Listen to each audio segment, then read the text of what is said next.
کہ جن چیزوں کا رواج پڑ جائے اب وہ مجبوراً اس کے ساتھ مصالحت کر لیتے ہیں، اور بہت سی چیزیں دین کی اس کی وجہ سے چھپتی چلی جاتی ہیں۔ اس کی ایک بہت بڑی مثال میرے سامنے آئی تھی جب میں نے یہ شادی بیاہ کے سلسلے میں جو تحریک شروع کی کہ نکاح مسجد میں ہو اور وہاں آئے دولہا، وہاں کسی عالم دین کے سامنے کھڑا ہو اور وہاں قول و قرار ہو اللہ کے گھر میں، اور یہ دعوتیں جو ہے ان میں سے صرف ایک دعوت ولیمے والی مسنون ہے، باقی یہ سارے بوجھ ہیں جو ہم نے اپنے اوپر لاد لیے ہیں۔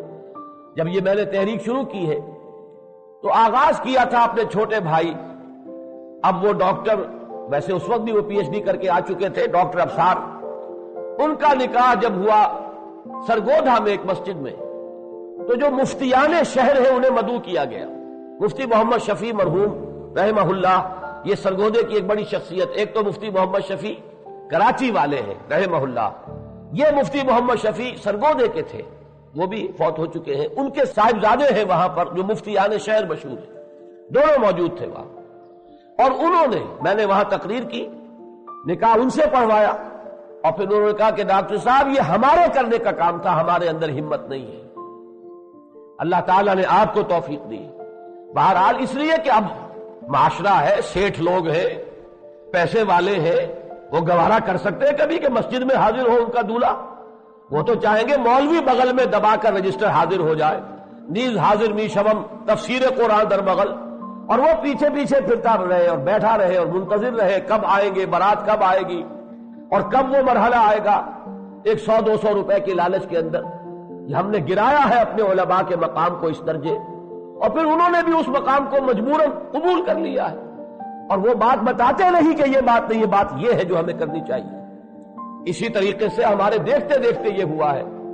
کہ دیوبندی علماء کی طرف سے شدید مخالفت ہوتی تھی تیجے کی،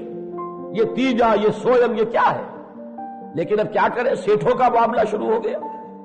اور سیٹھ ہی ہے جو چندے دیتے ہیں مسجدوں کو۔ مسجد کے اندر وال ٹو وال کارپیٹ جو ہے وہ تو سیٹھ ہی لا کر ڈالے گا، غریب تو نہیں ڈالے گا۔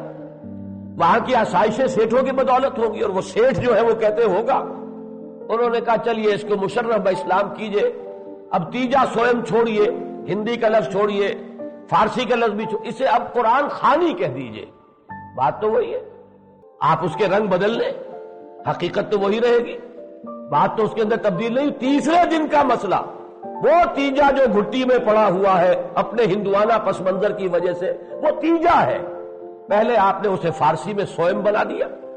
اس کے بعد جو اب آپ نے قرآن خوانی بنا دیا، بڑے سے بڑے علماء جو اس میں شریک ہوتے، اس لیے کہ مجبوری ہے، یہ وہی لا آف نیسیسٹی ہے۔